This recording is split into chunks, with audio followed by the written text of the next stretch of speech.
मैं one shot को वाहियात क्यों कहता हूँ। आज का शॉर्ट्स डाला था, उस पर बच्चे एकदम बौखला उठे हैं। जैसे मैंने सीधा सीधा कह दिया कि वन शॉट के लेक्चर जो है वो सबसे बकवास है, कुछ काम के नहीं आते। और मेरी जैसी की आदत है कि मैं सीधे स्टेटमेंट देने के बजाय तुम्हें उसके पीछे की रीजनिंग, उसके पीछे के कारण को समझाने की कोशिश करता हूं, जिससे तुम्हारे अंदर की इंट्यूशन खुद बिल्ड हो जाती है कि अच्छा ये इंसान ऐसा क्यों कह रहा है।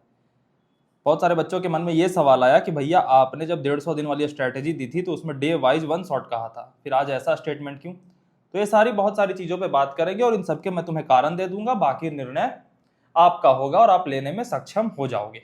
Got it. सबसे पहले मुझे ये बता दो 360R करा या नहीं करा। कर लिया तो प्रेजेंट और नहीं किया तो एब्सेंट। और जो बच्चे पिछले 100 दिनों से टिके हुए हैं 360R में, वो मुझसे कोर्ट में लिखवा सकते हैं कि उनका IIT हो रहा है, गारंटीड हो रहा है।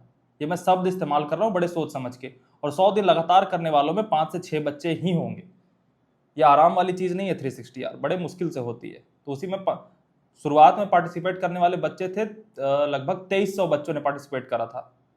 अभी 600-700 बचे हैं, वो भी नए नए आते हैं, नए नए जाते हैं, तो वो कांस्टेंट एक एवरेज 600-700 का बना हुआ है। तो जो कर रहे हैं वो 5 लोगों की सीट पक्की हो गई IITs में। किस IIT में मुझे नहीं पता, क्योंकि किस क्वालिटी के सवाल करे, किस क्वालिटी के लेक्चर करे, उस पर डिपेंड करता है। बट आप लेक्चर और क्वेश्चन और रिवीजन कर रहे हो, आप IIT जा रहे हो, ये बात गारंटीड है। अब बात करते हैं कि वन शॉट को वाहियात क्यों कहा। सिरे से एकदम कोई पुरानी कही गई बातें जो मैंने कही हैं उसको साइड करके और मैंने ऐसा क्यों कह दिया। तो लाडले, एक बुद्ध की कहानी सुनाता हूं तुम्हें, उससे क्लियर हो जाएगा तुम्हें कि मैं ऐसा क्यों कह रहा हूं।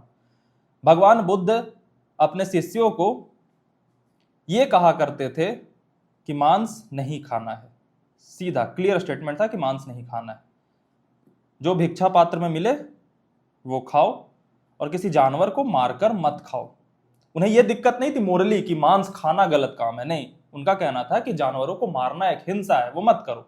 अब एक दिन क्या हुआ कि उनके शिष्य के एक भिक्षा पात्र में, जो वो कटोरा रखा करते थे जिसमें उन्हें कुछ खाना मिलता था, उसमें किसी चिड़िया ने मरे हुए पंछी को ला करके डाल दिया। यानी कोई बाज रहा होगा जो मरे हुए पंछियों को खाता है, तो वो ला करके डाल दिया। उसने मारा था और कहीं से डाल दिया।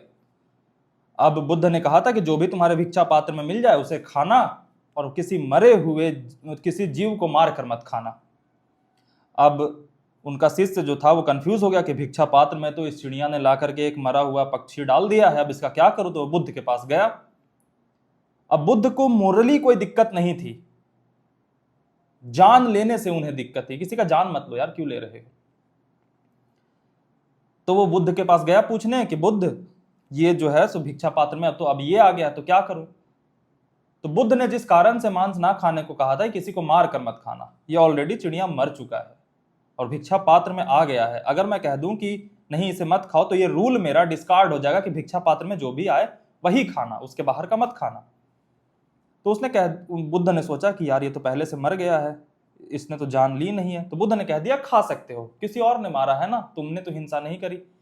इसका असर क्या हुआ कि चाइना, जहां सबसे ज्यादा बुद्ध की फिलॉसफी मानी जाती है, वहां पे जगह जगह रेस्टोरेंट खुल गए हैं। इसमें कहा जाता है कि खुद से मरे हुए जानवरों का मांस बिकता है। यानी कि आप नहीं मार रहे और वो खा रहे। सोचो इंसान कितना खराब जीव होता है कि वो आपके शब्दों को ऐसे मोल्ड करके अपने फायदे के लिए इस्तेमाल कर लेगा ना कि आपको भी नहीं पता पड़ेगा। सेम कहानी मेरे वन शॉट के साथ है। वन शॉट है क्या? वन शॉट एक ज्ञान का स्रोत ही है ना यार, उससे कुछ ना कुछ तो आपको मिलेगा ही। तो फिर मैं ये क्लियर स्टेटमेंट क्यों कह देता हूं? क्योंकि मैं अगर थोड़ा सा भी होप दूं ना बच्चे को कि रिवीजन कर सकते हो या क्वेश्चन प्रैक्टिस के लिए इस्तेमाल कर सकते हो, तो बच्चा वो देखेगा सिलेबस कंप्लीट करने के लिए ही। लेकिन जब भी उसे टोकोगे, वो बाहर से ढोंग कर देगा कि मैं तो रिवीजन के लिए देख रहा हूं। अंत में बर्बाद वही होगा। लेकिन मेरा काम ही यह है ना कि बच्चे को बर्बाद होने से बचा दूं। मैं हमेशा कहता हूं बच्चे को बचाने के लिए मुझे बच्चे से लड़ना पड़ता है। तो मैं सीधे से कह देता हूं कि नहीं, नहीं होगा, नहीं करना है तुम्हें। क्योंकि अभी वो मोमेंट है ना कि अभी जो भी बच्चा वन शॉट स्टार्ट कर रहा है, वो ये थॉट के साथ स्टार्ट कर रहा है कि अच्छा one shot one shot one shot one shot करूंगा और वन शॉट सिलेबस कंप्लीट कर लूंगा।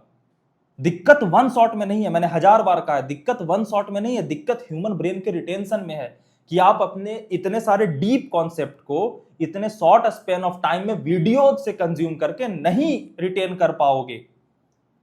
और ऐसा नहीं कह रहा कि मैं तुम्हारी शक्तियों को लिमिट कर रहा हूं कि नहीं भैया आप मुझे कमजोर समझ रहे हो मैं कर लूंगा, नहीं। ये हम इंसान के पास जो ये खोपड़ा है ना, इसकी भी कुछ लिमिट है और ये जानना हमें बहुत जरूरी है। रियलिस्टिक टारगेट्स रखने होते हैं और जो उस तरीके से करता चलेगा ना वो बर्बाद होगा।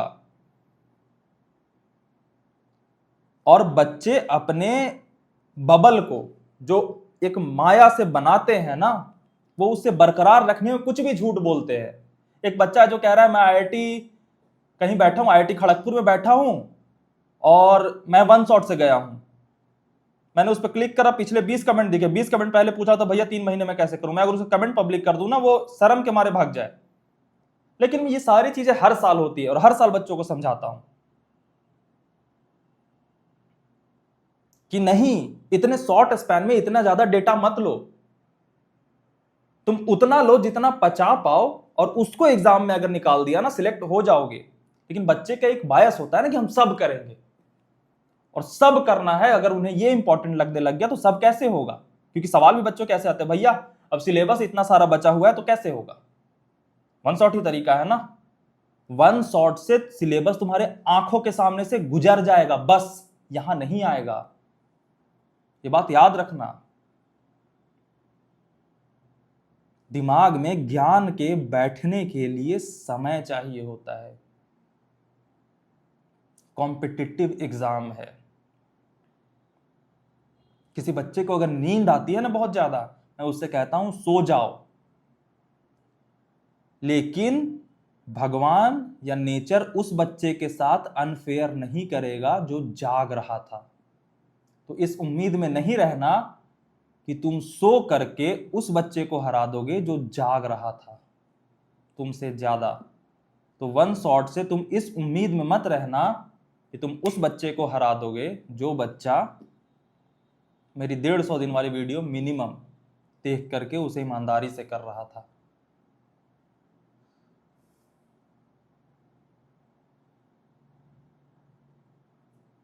समझो इस बात को, अपने अहंकार को कि मैं ये चीज करूंगा।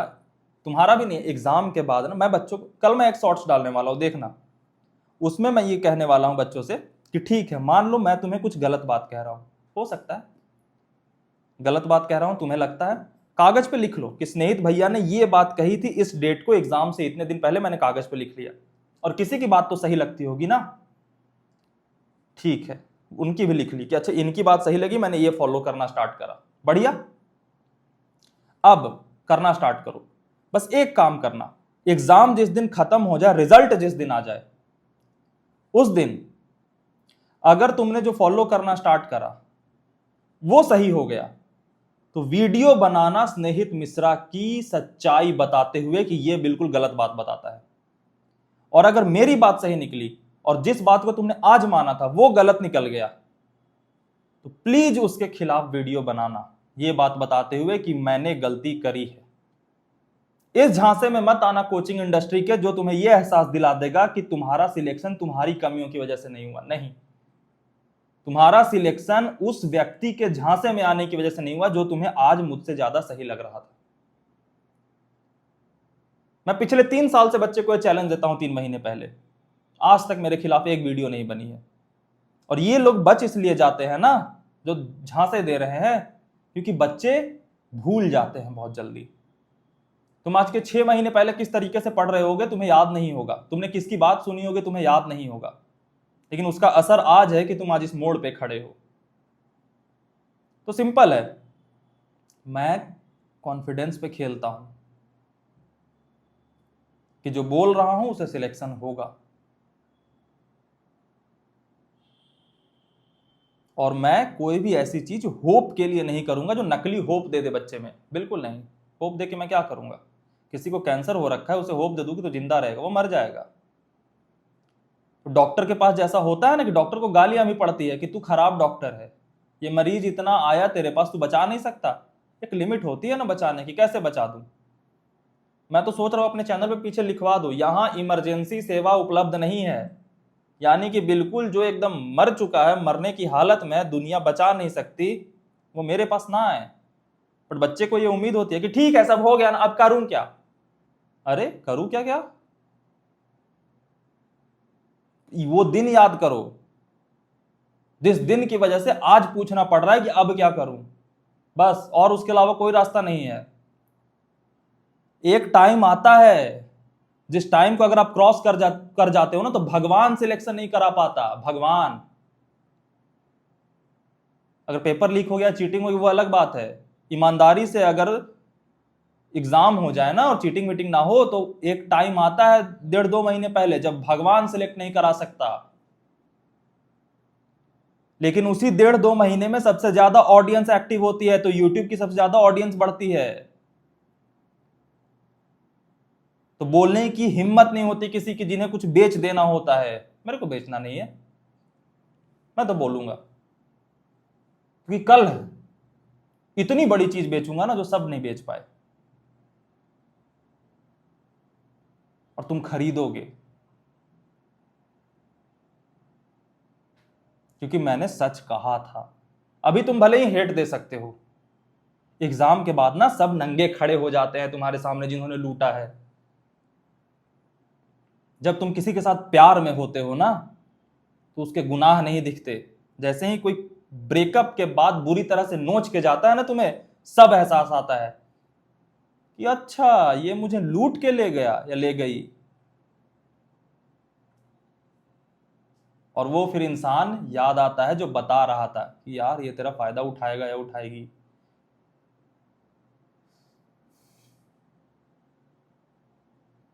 या तो मैं तुम्हारे जीवन का अभी हीरो होऊंगा, या एग्जाम के बाद हीरो होऊंगा। तुम्हारे जीवन में कभी ना कभी तो मैं तुम्हारा हीरो रहूंगा, याद रखना।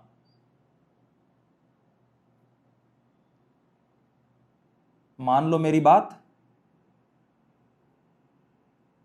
धोखे में आना बंद करो प्लीज।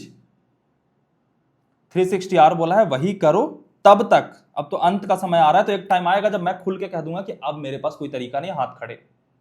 10-15 दिन 360R करो, उसके बाद PYQ मेथड आती है, वो कर लेना बस। PYQ मेथड जिस दिन आता है ना, उस दिन के बाद मुझसे कोई उम्मीद नहीं रखना कि मैं कोई बात बताऊंगा,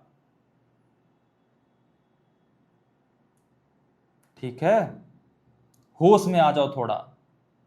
चंगू मंगू बच्चे नहीं हो जो तुम्हें कोई लूट के ऐसे ले जाएगा। थोड़ा रैशनल दिमाग लगाओ। सबसे आगे वो इंसान जाता है जिसको अपनी लिमिट्स पता होती हैं। लिमिट्स जानो और उसके अकॉर्डिंग रियलिस्टिक टारगेट सेट करो कि मेरा सब खराब है, चलो 120 ले आता हूं नंबर। अच्छा मेरे कोई कैटेगरी बेनिफिट है, रिजर्वेशन का बेनिफिट है, तो चलो मैं इतने कोशिश करता हूं। होश में आओ, क्योंकि बेहोशी बेची जाएगी हर दिन। हर दिन बेहोशी बेचा जाएगा तुम्हें, अभी से याद रखना मेरी इस बात को। एक कागज बना लो जिसमें ऊपर टाइटल दो, बेहोशी बेची जा रही है। हर दिन जो तुम्हारे सामने कंटेंट है तुम्हारे दिमाग में बम्बार्ड करने को ना, लिख देना कि ये मुझे बेहोशी बेच रहा था या नहीं। हर एक डिसीजन जो तुम मानना शुरू करो अभी से, उसको लिख लेना। तुम्हें पता पड़ेगा कि मैं बेहोशी खरीद आया। होप क्या होता है? होप बेहोशी ही तो होती है ना। एक आदमी है जिसको ऐसी बीमारी है जिससे वो मरेगा ही मरेगा, उसको होप दे दो, वो और उस बीमारी को लेकर के लीनियंट हो जाएगा। जो थोड़ा लंबा जीता कल जाएगा। तो रियलिस्टिक हो जाओ, रियलिस्टिक हो जाओ, रियलिस्टिक टारगेट बनाओ, उसके पीछे भागो।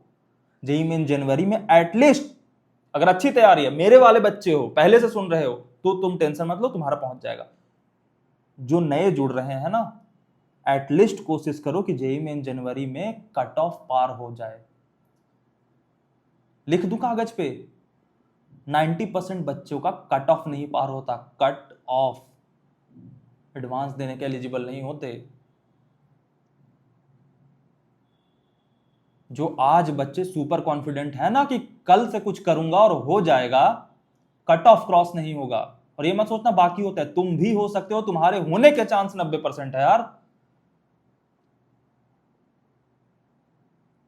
तुम बड़ी बेसिक सी गलतियां बस अवॉइड कर दो, उसमें नहीं आओगे। लेकिन वो बेसिक गलतियां इतनी टेम्पटिंग होती है ना कि साला किए बिना मन नहीं मानता, एकदम नहीं मानता। क्योंकि इधर से मैं अकेले बोल रहा हूं ना, उधर से 100 लोग बोल रहे हैं, और हम डेमोक्रेसी में रहते हैं। 100 लोगों के अकॉर्डिंग डिसीजन ली जाती है। 100 लोग जो बोलते हैं ना वो हमें सही लगता है। बाय स्टैंडर्ड सिंड्रोम कहते हैं कि भीड़ में हम ना डिसीजन नहीं ले पाते, तो जो भीड़ के रिस्पॉन्स आते हैं ना उसे मानने की हम एक्सेप्टेंस रखते हैं। भीड़ का थोड़ी सिलेक्शन होना है, भीड़ का रिजेक्शन होना है। रिजेक्ट होने वाले ज्यादा होते हैं, भीड़ उसे कहते हैं। सिलेक्ट तो यूनिक वाले होते हैं। देखो कमजोरियां क्या है, देखो लिमिट्स क्या है, देखो उसके अकॉर्डिंग टारगेट क्या होंगे, और उसके बाद भागो उसके पीछे।